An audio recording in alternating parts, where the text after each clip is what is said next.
예수 그리스도를 믿는데 우리가 맨 처음에 이제 예수를 믿으면 먼저 뭘 배웁니까? 이제 세례를 받고 그 다음에 이제 오늘 신앙급에 사도신경을 외우고 십계명을 외우고 주기도문을 이렇게 외우잖아요. 그러고 나서 이제 교회 옵니다. 교회 매일 왔다 기도도 하고 성경도 봅니다. 이것이 우리가 첫 번째 기독교인의 삶이고 시작이죠.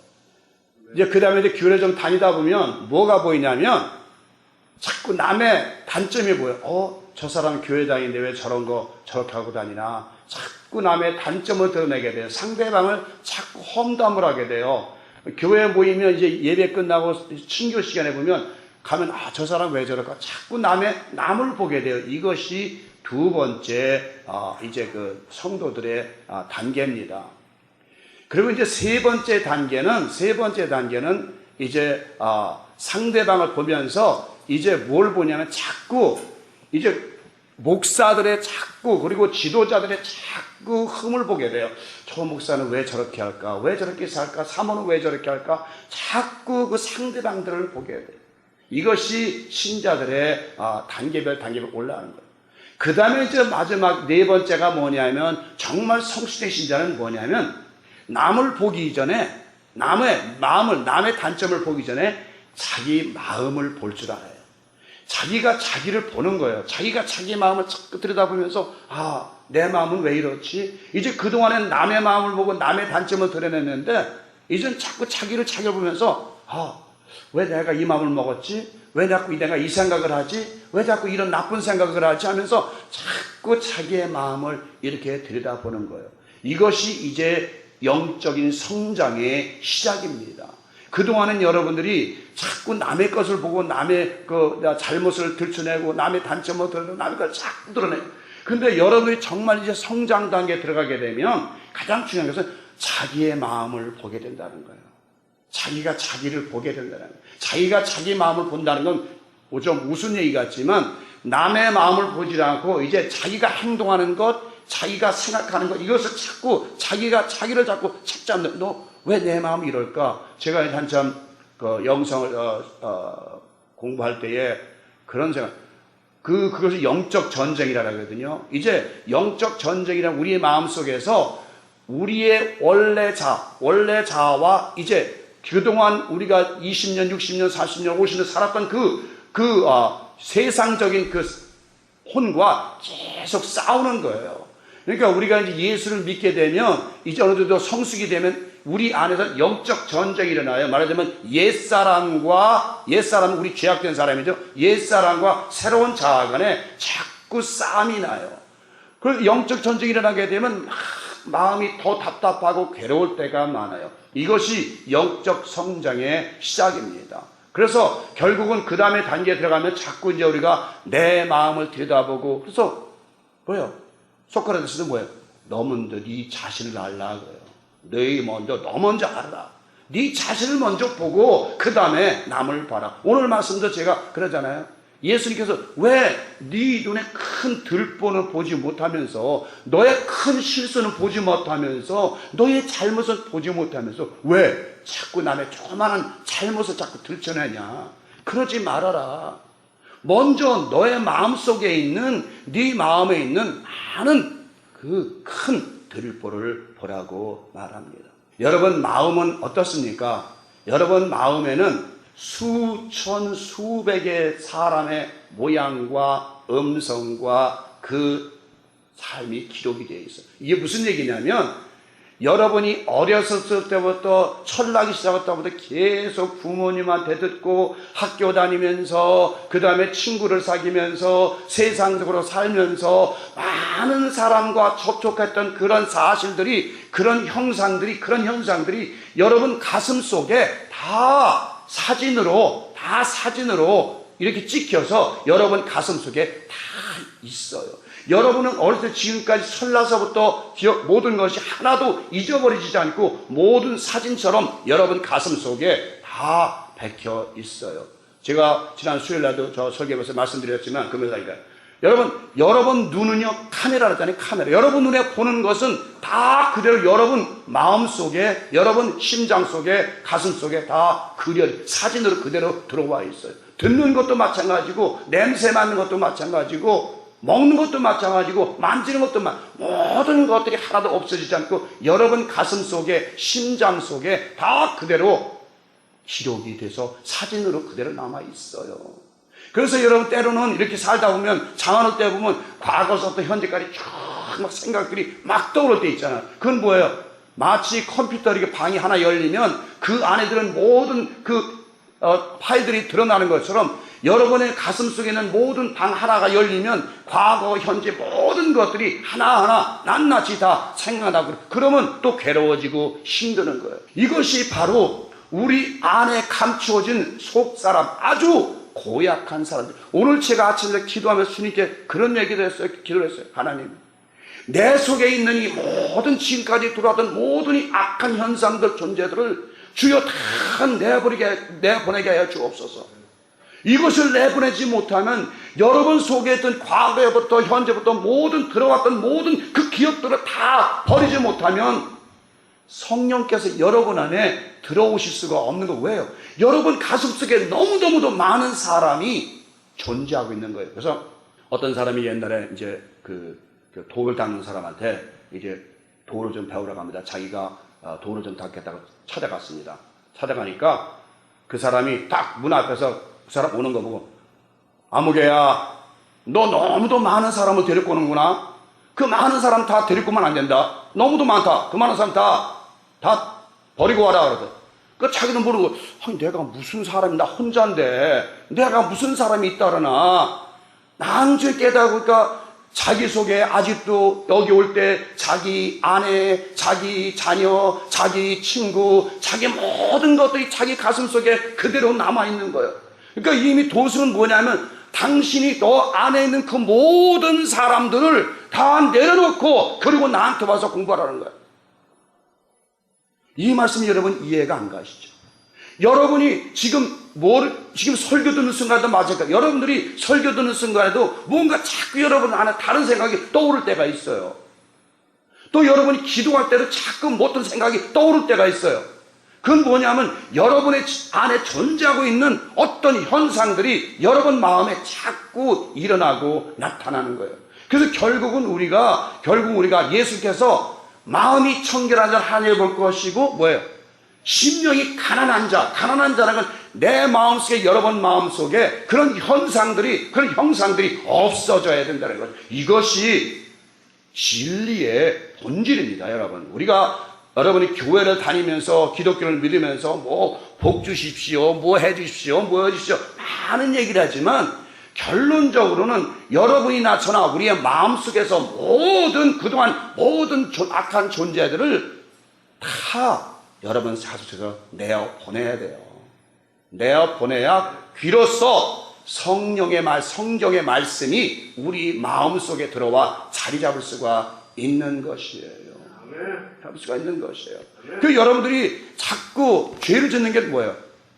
죄를 짓는 것도 결국은 뭐냐면 여러분의 마음속에 그동안에 죄를 짓던 많은 존재들이 여러분을 자꾸 자극하는 거예요. 저도 어떤 때는 옛날 과거에 미워했던 사람들, 싸웠던 사람들, 펴지 않는 생각이 다 내 속에 떠올라요. 이건 뭐냐면 아직도 그 존재들이 내 안에 정말 많은 존재들이 내 안에, 그래서 그 사람들을, 그 형상들을 다 버려야 돼요. 내보내야 돼요. 그럴 때 비로소 근데 여러분 아직도 마음속에 어때요? 지금도 여러분 마음에 많은 사람들이 있죠. 물론 잊어버리지 않았죠. 다 보면 여러분 가슴속에 자녀들, 아들, 딸, 며느리, 모든 생각들이 여러분 아직 다 있어요, 과거서부터.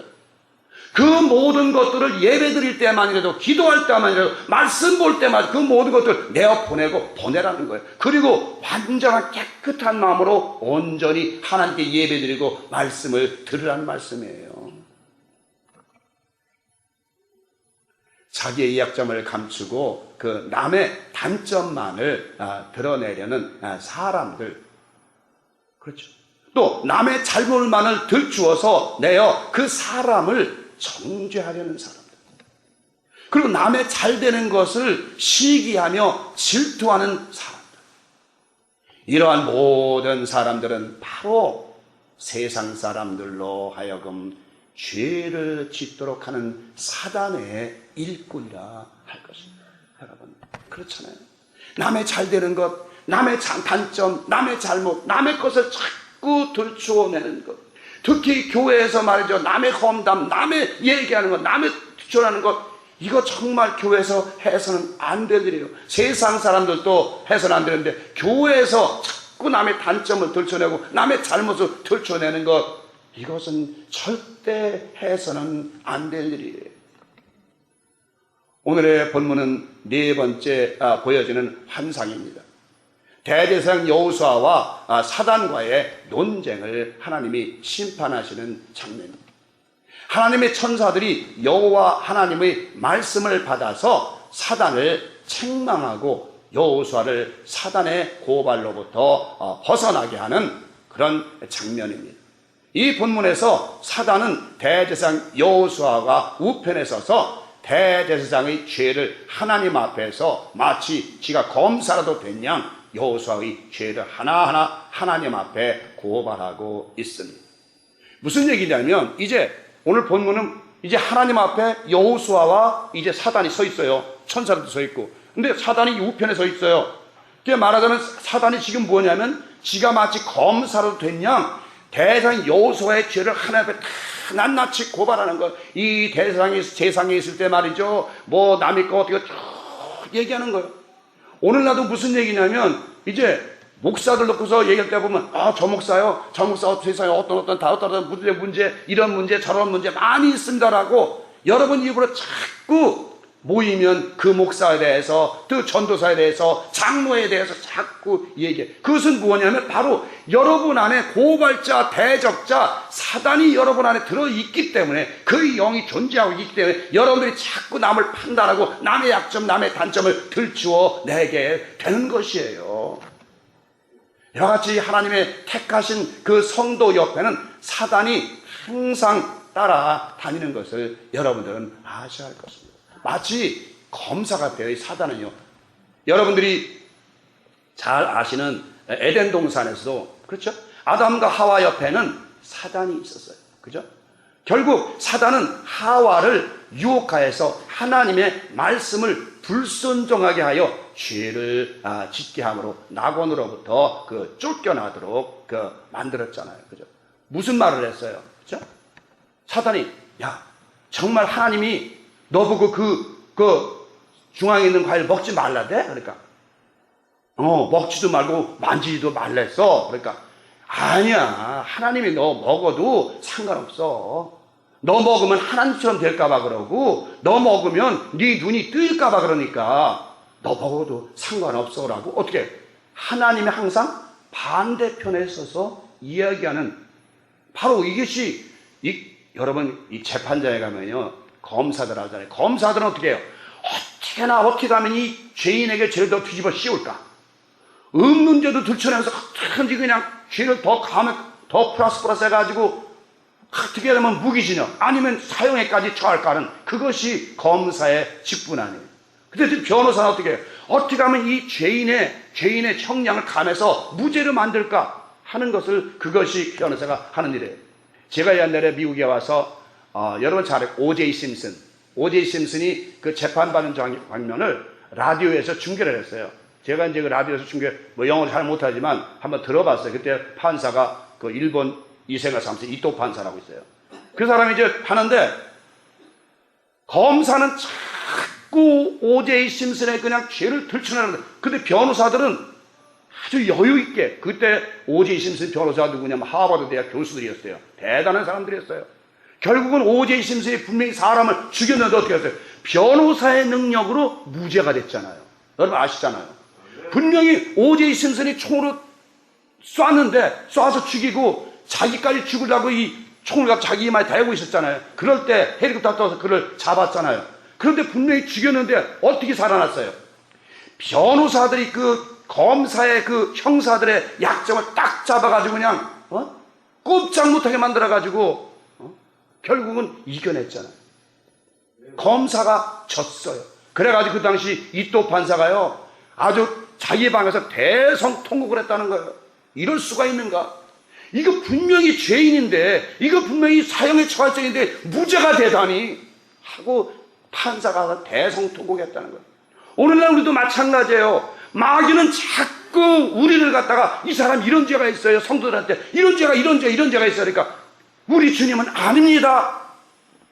내가 이를 위해서 내가 죽었고, 내가 이를 위해서 피를 흘렸고, 내가 이를 위해서 이 죄를 내가 다 짊어졌어요. 아버지 하나님 용서해 주셔야 됩니다. 그러니까 어떻게 했어요? 하나님이 재판의 하나님이시니, 그래, 내 아들의 피로 말미암아, 내 아들의 죽음으로 말미암아 이제 그 사람 죄는 내가 다 사았다. 그럴 때 사단은 어떻게 해요? 아닙니다 계속. 여보세요, 그 평생의 의인이라고 하던 그 이제 욥도 말이요, 사단이 그에 대하여 이제 하나님 앞에서 대적함으로 무서운 고난을 당해 됐잖아요. 욥 1장 8절 11절에 보면 이렇게 있어요. 잘 들어보세요. 여호와께서는 사탄에게 네가 내 종 욥을 주의하여 보았느냐? 욥처럼 흠없고 정직하고 하나님을 사랑하고 악을 미워하는 자는 세상 어디에도 없다라고 말씀하셨습니다. 그러자 사탄이 뭐라고 하냐면, 보세요, 욥이 아무런 이유 없이 하나님을 사랑하는 줄 아십니까? 주께서 욥과 그 가정과 재산을 늘 지켜주시지 않으셨습니까? 주께서 그가 하는 복을 주셔서 부유하게 해진 것입니다. 그러나 이제 주께서 손을 내미셔서 그가 가진 것을 모두 빼앗아 보십시오. 그러면 그가 주님을 똑바로 쳐다보며 저주할 것입니다. 이렇게 사단은 그래요. 우리 여러분, 성도가 잘 되는 것, 성도가 누가 잘 되는 것을 사단은 계속 시기하고 하나님 앞에 대야 돼. 이 사람이 왜 부자, 이 사람이 하나님을 사랑하고 얼마나 사랑하는지 아니까, 아유 하나님 무슨 말씀이세요? 이 사람에게서 한번 재산 다 뺏어 보세요. 이 사람에서 모든 걸 빼앗아 어떻게 하시나? 오늘날 그런 거 많죠. 참 사업이 잘 될 땐 하나님 열심히 찾다가 사업이 망하면 에이 하나님 없어. 그건 뭐예요? 벌써 사단한테, 검사 사단에게 봐서 진 거잖아요. 그런 식이에요. 사단은 계속해서 여러분 성도들을 고발하고 대적하는 거예요. 오늘날 교회 내에서도 사회에서도 뭐예요? 여러분 그거 하시면 돼요. 유난히 사람을 비평하기 좋아하고 남을 시기하고 남을 판단하기 좋아하고 남을 단점을 드러내기 사람은 바로 뭐예요? 사단이 그 안에 들어가서 그를 도구로 부리는 거예요. 유난하게 그런 사람들이 있어요. 남을 자꾸 비평하고 판단하는 거. 여러분이 만약에 그런 입장에 서 있으면, 내게도 사단이 들어와서 나를 조종하는구나. 얼른 입을 꾹 다무시고 벗어나시기 바랍니다. 사단을 이겨야 돼요. 이와 같이 사단은 이웃이 잘 되는 것을 보면 시기가 발동하여서 방해를 놓기를 원하는 거죠. 사단은 우리 성도들의 죄를 계속해서 드러내서 고발하기를 원하는 거예요. 그러므로 만일 여러분들의 입으로 남을 판단하고 저주를 하면 바로 그것은 사단이 여러분들을 조정하는 줄을 아셔야 할 것입니다. 여러분, 제가 언젠가 말씀드렸죠. 여러분이 저주하면 그 저주가 여러분께 7배가 돼서 여러분에게 돌아온다는 것입니다. 여러분이 남을 축복하면 그 축복이 그 사람에게 머무르게 하고 여러분에게 다시 돌아온다는 것입니다. 그러니까 여러분이 저주하게, 여러분이 저주받고 여러분이 심판받은 것은 여러분이 입을 함부로 남을 저 사람 그래서 저 사람 나빠요, 저 사람 이렇게 계속 저주하게 되면 그것이 바로 자기에게로 돌아와서 자기가 결국 남에게 판단을 받게 된다는 것이에요. 절대로 여러분 입술로 남을 판단하지 마세요. 남을 절대로 판단할 권세가 우리는 없어요. 남을 심판할 권세가 우리한테는 없어요. 그러잖아요. 네가 감히 누군데 남의 종을 이러저러 심판하느냐? 그 종의 주인은 따로 있는데 왜 네가 심판하냐? 우리의 주인은 하나님이세요. 그렇기 때문에 여러분들이 만약 여러분 친구를 판단하고 정죄하게 되면 여러분이 하나님이 되는 거잖아요. 그렇게 절대로 여러분이 남을 비판하거나 정죄해서는 안 돼요. 그러면 그 바로 하나님의 권리를 하나님의 권한을 침해하는 것이에요. 다시 한번 말씀을 드리지만 사단은 대적자요 고발자예요. 그 항상 누구를 대적하고 누구를 고발하고 누구를 비평하고 누구를 판단하고 험담하는 자들은 바로 사단의 하속들임을 여러분은 아셔야 될 거예요. 그럼 여러분들이 사단의 하속이 되고 싶어요? 아니잖아요. 그러므로 여호와 하나님은 이제 사단이 성도들을 고발하도록 대적하는 것을 그냥 두고 보시지를 않으십니다. 여기 보시면 본문에서도 여호와 하나님은 사단을 책망하고 계십니다. 그죠? 이 말씀은 바로 하나님의 자녀들은 하나님이 판단하시고 심판하시지 사단이 또한 여러분이 심판하도록 놓아두시질 않으신다는 것입니다. 하나님은 사단에게 말씀하시기를 이는 불에서 개는 까맣게 거슬린 다 타버린 나무 토막이 아니냐. 사단 뭐 그러는 거예요. 야 이거 보니까 불에서 꺼낸 싹하면 타버린 나무 토막 아니냐 이거. 이런 나무 토막 같은 줄 이게 무슨 말씀이에요? 이 사단은 생명이 없다는 거, 영원한 생명이 그 안에 없기 때문에 이 나무가 타면 어떻게 해요?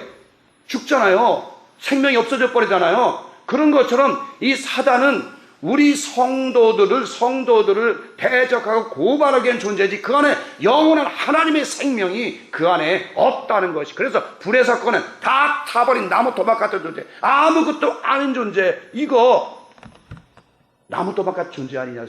아모스 4장 11절에 이렇게 되어 있어요. 내가 소돔과 고모라를 멸망시킨 것처럼 너희를 멸망시켰다. 그때 너희는 마치 뭐냐면 불 속에서 갓 꺼낸 타다 남은 나무 토막 같았다. 그런데도 너희는 내게로 돌아오지 않았다. 여호와의 말씀. 무슨 얘기예요? 결국 죄인들도 소돔과 고모라에 있던 그런 자들은 바로 뭐예요? 불 속에 타다 남았던 나무 토막 같은 존재. 결국은 불이 뭐예요? 결국 불이라는 것은 세상의 환락과, 여러분 이 세상의 환락이 쾌락이 뭔지 알아요? 불이라 그래요. 불. 여러분 다른 진리에서는 세상의 쾌락과 이 환락이 왜 불이냐면 이 쾌락은 우리의 몸을 태우는 거예요. 여러분 이 쾌락과 타락은요 우리의 몸을 태워가지고 어떻게 해요? 우리를 생명이 없는 존재로 만들어 버리잖아요. 완전히 타락시켜서. 여러분도 타락해 봤잖아요. 안 해봤어요? 해봤죠? 예. 저도 옛날에 젊었을 때 타락해 봤어요. 그야말로 뭐 하나님을 버리고 진짜 세상적으로 최고로 즐겁게 논 때가 있었어요. 그때는 어떻게 해요? 우리는 모르지만 우리의 영혼이, 우리의 마음이 타들어가는 거예요. 계속 타들어가서 어떻게 해요? 양심이 타버려요. 그래서 양심이 타버리면 어떻게 돼요? 하나님이 있는지 없는지 교회 가도 말씀이 안 들려요. 양심이 타버렸으니까 뭐가 들려야 말이지. 쾌락이 세상이 타버렸으니까 뭐가 들려야 말이지. 여러분 하나님 말씀이 안 들리면 여러분 양심을 들여다보세요. 내 양심이 탔나? 세상의 쾌락과 모든 환락은 바로 불 같은 것이에요. 바로 사단은 그런 존재예요. 그런 쾌락과 환락을 우리에게 주므로 야 교회 다니는 것보다 이게 훨씬 낫지 않냐 하고 우리를 환락으로 쾌락으로 끌어당겨서 우리로 하여금 세상으로 살게끔 하는 것이 바로 사단이에요. 그런 존재, 이거 불에서 꺼낸 존재 아니냐, 다 타버린 나무 토막 아니냐. 그때 하나님이 여호수아에게는 은혜를 베푸사 천사들에게 명하여 그 더러운 옷, 죄악의 옷을 벗기고 아름다운 옷, 곧 의의 옷을 입히라고 말씀하시면서 따라서 그 머리에는 정한 면류관을 씌우셨습니다. 자, 이 말씀에서 더러운 옷은 뭐예요? 우리 육신의 죄를, 옛사람을 끄는 것이에요. 옛사람 바로 죄의 사람이에요. 우리가 회개하기 전, 하나님 믿기 전 그 사람을 바로 옛사람, 더러운 죄의 옷이에요. 깨끗한 옷은 성도들의 옳은 행실, 다시 말해 새로운 피조물로서 하나님을 위해 사는 삶을 맺고, 그리고 면류관은 구원을 의미합니다. 여러분, 에녹이 아시죠? 에녹이 승천했다라지, 하늘을 승천했잖아요. 에녹이 이제 하늘로 올라갑니다. 유대교는 7천층이에요. 1층, 2층 올라가는데 그 층마다 다 달라요. 근데 그 6층에는 누가 있냐면 6층에는 그 보니까 그 아주 무서운 악한 영들이 존재하고 있어요. 근데 에녹이 이제 7천층까지 딱 올라갔을 때 어떻게 하냐면 하나님께서 천사들을 보내서 그래요. 여기 이 말씀처럼 야, 쟤 전부 옷 벗겨라. 이게 무슨냐면 육신을 벗겨라. 세상의 육신을 벗어야 된다. 그 육신을 이 육신을 벗어야 돼요. 벗겨라. 그리고 기름을 발라. 기름 뭐예요? 성령을 바르라는 거예요. 기름을 바르고 새로운 옷을 입혀라. 그리고 내 앞에 세워라. 그 에녹을 완전히 옷을 벗기고 성령의 기름 바르고 바로 의로운 하나님의 옷을 입혀서 하나님 앞에 서게 만들었어요.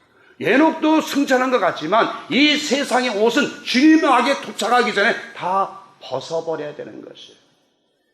바로 더러운 죄악의 옷은 아무리 대제사장 여호수아라도 목사라도 그 이상 더 정화된 사람에도 이 육신의 죄악의 옷은 옛사람은 벗어버려야 돼요. 여러분.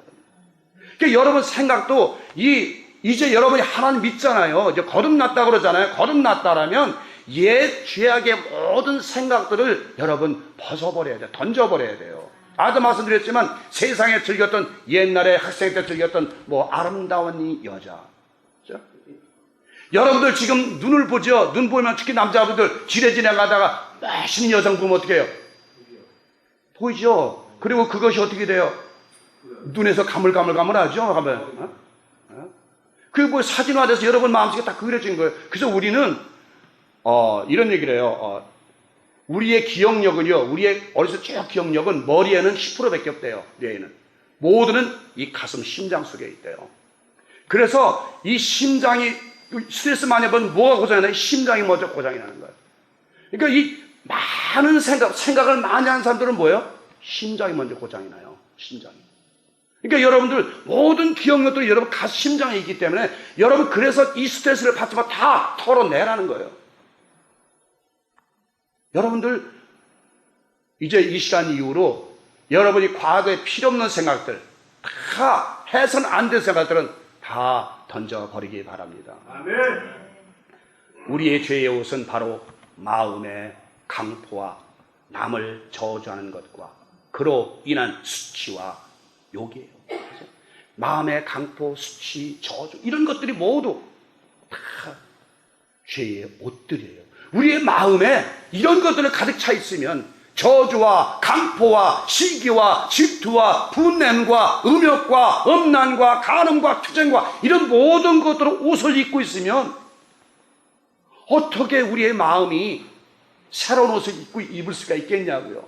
여러분 안에서 이 분냄과 간냄과 시기와 질투와 모든 것들 강포와 분쟁들 다 벗어버려야 벗어버려야 비로소 하나님께서 의의 옷으로 평강의 옷으로 희락의 옷으로 기쁨의 옷으로 갈아입힐 거 아니에요.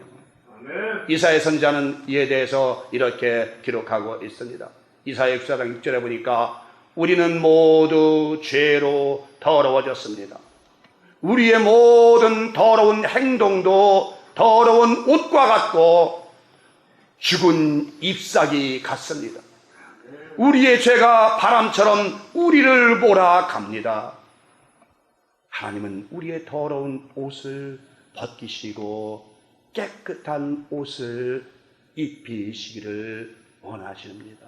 이사야 61장 3절에 보니까 여호와께서는 시온에서 슬퍼하는 사람들에게 죄를 뿌리는 대신 죄를 뿌리는 대신 뭐예요? 왕관을 씌워주며 슬픔 대신 기쁨의 기름을 발라주며 절망 대신 찬양의 옷을 입혀주실 것이다. 이제 그들은 의의 나무라 불릴 것이며 여호와께서는 자신의 영광을 나타내시려고 심으신 나무라 불릴 것이다.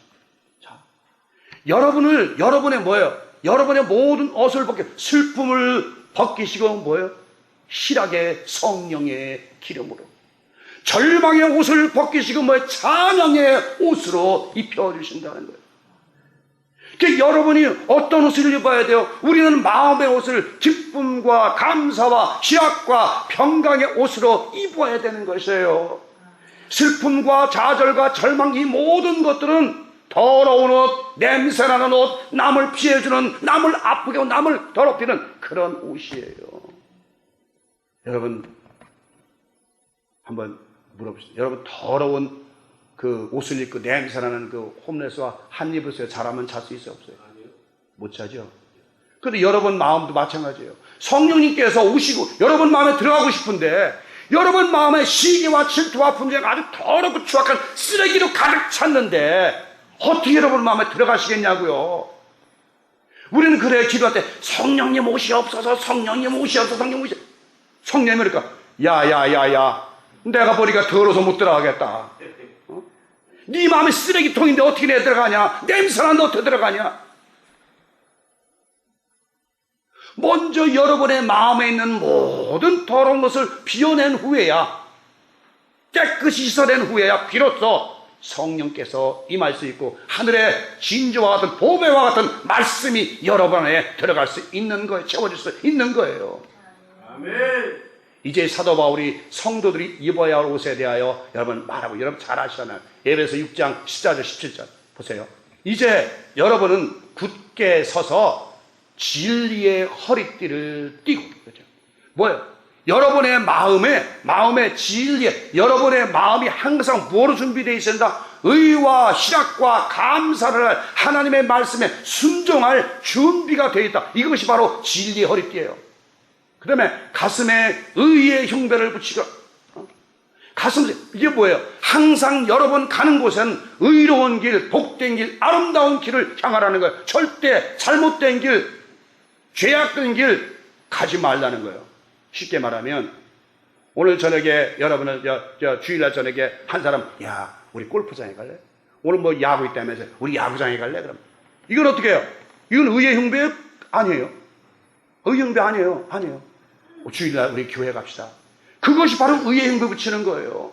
의로운 길이라는 것은 내가 하나님이 원하시는 길, 주님이 원하는 길로 가는 것이 의의 흉배고, 세상 사단이 원하는 길로 가는 것은 뭐예요? 뭐라 그러고? 마귀의 뭐라 하더라고요? 불의의 아주 좌패예요. 발에는 뭐예요? 평화의 복음을 전할 신을 신으십시오. 이게 무슨 얘기예요?